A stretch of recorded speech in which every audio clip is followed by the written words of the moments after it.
Hello guys, কেউ please skip করো না, ভিডিওটা পুরোটা দেখতে থাকো লাস্ট পর্যন্ত। তো hey guys, my name is Munmun. আশা করছি তোমরা সবাই ভালো আছো বন্ধুরা, আর আমিও বেশ ভালো আছি। তো এটা দেখতে পাচ্ছ যে ট্রেনের উপরে আছি, কারণ আমি এখন যাচ্ছি দেশের বাড়ি। তো দেশের বাড়ি যাচ্ছি, তো টিকিটটা কনফার্ম হয়নি, তার জন্য আমি লেডিস কামরাতে উঠেছিলাম। অনেকটা ভিড় ছিল জেনারেল কামরাতে। তো আমি এখন কিছুই করছি না, বসে আছি। আর চারিদিকে দেখো কতটা ভিড় ছিল। আর লেডিস কামরাতে উঠেছি বলেই শান্তিটা পেয়েছিলাম মোটামুটি। যতই হোক জায়গাটা তো পেয়েছি।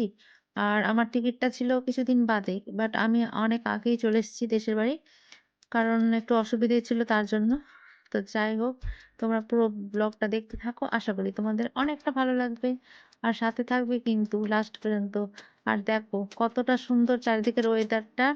আর এখন না অনেকটাই বাজে। দেখে বুঝতে পারছো সূর্য প্রায় ডোবা, ডোবা।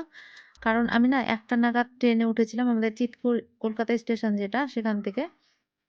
তো সেই জার্নি ব্লগটা না অনেকদিন আগেই বললাম তোমাদের যে করা ছিল, ক্লিপগুলো নেওয়া ছিল ভিডিওর। তো সেটা আজকে শেয়ার করছি। প্লিজ তোমরা দেখো, অবশ্যই একটা কমেন্ট করে জানিও যে কেমন মানে ভিডিওটা লাগছে। তো দেখো চারিদিকটা কি সুন্দর সবুজে সবুজ। যখন আমি গ্রামের দিকে আসি না, তখন আমার মনটা এতটাই আনন্দে ভরে ওঠে, তোমাদের বলে বোঝানোর মতো পারবো না। কারণ আমি তো গ্রামের মেয়ে, আর আমার তো গ্রাম খুবই পছন্দ। আর যেহেতু এখানে আমার সব মানুষেরা আপনজনেরা আছে, তার জন্য আরো বেশি ভালো লাগে। আর ওইখানে তো বুঝতেই পারছো কি আর করা যাবে, থাকতে হবেই। তো দেখো চারিদিকটা সবুজে সবুজ। তোমাদের কেমন লাগছে একটু কমেন্ট করে জানিও প্লিজ। তো দেখতে থাকো পুরো ব্লগটা।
গৌরলিং, যেটা হ্যাঁ, যেটা ৫টায় ছাড়ে সেটা গৌরলিং। হ্যাঁ, না, এটাও কলকাতায় যায়। হ্যাঁ, এটা পরে ছাড়ে। আমাদের ট্রেন ঢোকার কথা ছিল ৬টা ৪০ মতো, ওই ৬:৩০। তো আমি এসে স্টেশনে নেমেছি ৮টা ১০ প্রায় এরকমই। তো দেখো কতটা ঘেমে গেছে আয়ুষ, আর কতটা গরমও ছিল আজকে। আর এত লেটের মধ্যে পড়েছিলাম না, যে এত বিরক্ত লাগছিল। ফাইনালি দেখো আমাদের ফ্লাইওভার, যেটা মালদা ফ্লাইওভার পেরিয়ে আমরা যাচ্ছি। কারণ স্টেশন থেকে আরো ১ ঘন্টা যেতে হয় আমাদের গ্রাম যেটা। তো দেখো এখানে গাড়ি ভাড়া ছিল। তো গাড়ি নিয়ে যাচ্ছি। তো আমাদের দেখো গ্রামের পরিবেশটা। কারণ আমাদের শহরের মতো অত লাইট চকচকে নেই। তো দেখতেই পাচ্ছ জায়গায়, জায়গায় লাইট দেখা যাচ্ছে আর পুরো অন্ধকার। তো এই যে ফাইনালি অনেকটাই বাড়ির কাছে চলে এসেছি। তো এই যে এখনো তো অনেকটাই মানে রাত হয়নি আরকি। সেটা দেখে বুঝতেই পারছো। দোকানপাট খোলা আছে। আর গ্রামে না অনেক তাড়াতাড়ি দোকানপাট বন্ধ হয়ে যায়। একদম ৯:৩০ ১০টার মধ্যে পুরো বন্ধ। যেটা আমাদের কলকাতা শহরে বা টাউন শহরে হয় না। তো ফাইনালি এবার বাড়ি চলে এসেছি। এটা পরের দিনের ইনক্লুড করে দিয়েছিলাম। ভিডিওটা অনেক ছোট হয়ে যেত।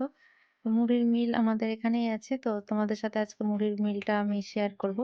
যে কেমন করে এখানে মুড়ি ভাজা হয় আমাদের গ্রামে। তো দেখো এই যে মুড়ি ভাজার যন্ত্রগুলো এগুলো সব ইলেকট্রিকের সাহায্যেই হয়। তো দেখতে বুঝতেই পারছো একটা মেশিনের দ্বারাই চাল দিয়ে এখানে মুড়ি ভাজা হয়।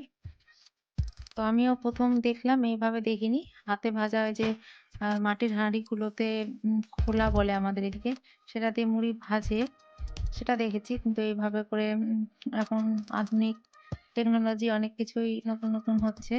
তো এই আরকি। তো এই যে মুড়ির মিলটা দেখলাম, তোমাদের সাথে শেয়ার করলাম। আর এখান থেকে আমরা মুড়ি নিয়ে যাই। আর আজকে আমি মুড়িই নিতে এসেছিলাম আমার পাশের বাড়ির জেঠিমার সাথে। তো ফাইনালি তোমাদের সাথে একটু মুড়ির মিলটা শেয়ার করলাম। আর এদিকে না ইলেকট্রিকও দিতে হয়, আর তোমার গিয়ে একটু জ্বালানিও দিতে হয়। তো এখানে বিভিন্ন রকমের যেরকম হয় না মুড়ি কোয়ালিটি, আ ভাদই ধানের মুড়ি, তোমরা জানবে কিনা জানি না। আরো আরো বিভিন্ন হয় পোল্ট্রি, দেশি যে এইসব, অতটা আমি জানি না। তো মুড়ি নিয়ে বাড়ি আসার পথে দেখো আইস ছিল এখানে, মা উম ছিল। তো এখানে ক্রিকেট খেলছিল রাস্তায়। আর আমি গেছিলাম পাশের বাড়ির জেঠিমার সাথে। আর এইখানে পড়েছে বৃষ্টি। তারপর আমি যাচ্ছিলাম বৌদির সাথে। আমাদের এখানে একটা মানে জলাশয়, মোটামুটি নদী যায়নি, নদীটা আছে আমাদের এখানেই। কিন্তু অতটা দূরে যায়নি, একটুখানি বাড়ি থেকে দূরে। আর এরকম তো খাল বিল তো গ্রামে থাকবেই। তো সেইখানেই একটু ঠাকুর বিসর্জন করতে গেছিলাম, যেটা আমাদের এখানে হয়েছিল জিতা অষ্টমী পুজো। তো দেখতে পাচ্ছ সেগুলো আমাদের পুজো করে পুরো জলে দেওয়া হয়। তো আমি বৌদির সাথে যাচ্ছি। তো তোমরা যদি জেনে থাকো এই পুজোটা, জিতা অষ্টমী যেটা পুজো, তো কমেন্টস করে জানিও। তো দেখো এখানে কত কচুরিপানা, এখানে পুরো কচুরিপানায় ভর্তি, এগুলো সব জলাশয় আছে। আর ফাইনালি দেখো এই ঠাকুরটা গোবর দিয়ে বানানো হয়। গৌরা-গৌরী মানে হচ্ছে শিব পার্বতী ঠাকুর আরকি। তো দেখো এগুলো সব বিসর্জন করছে বৌদি। আমি একটু ভিডিও করে তোমাদের সাথে শেয়ার করেছি। তো কারো জানা থাকলে যদি এই পুজোটা করো অবশ্যই কমেন্টস বক্সে জানিও। দেখো এভাবে করে দিয়ে দিল জলের মধ্যে। আর দেখো কচুরিপানায় পুরো ডোবাটা ভর্তি হয়ে গেছে। আর এখন তো বর্ষাকাল, এখন তো স্বাভাবিক অনেকটাই ঘাসপাতা ওঠে চারিদিকে। আর গ্রামের পরিবেশ তো বুঝতেই পারছো। আর দেখো এটা আমাদের হচ্ছে মেইন রোড। ওই দিকটায় চলে গেল আমাদের স্ট্যান্ড যেখানে বাস-টাস ধরা হয়। আর এই দিকটায় চলে গেলাম আমাদের যেটা নদী পড়ছে। আর এই যে দেখো এটা হচ্ছে আমাদের মন্দির। এখানে শিব মন্দির আছে। তারপর রাধাকৃষ্ণ বড় মন্দির দেখতে পাচ্ছ। আর এই যে আমাদের গ্রামের ভেতরে ঢুকছি।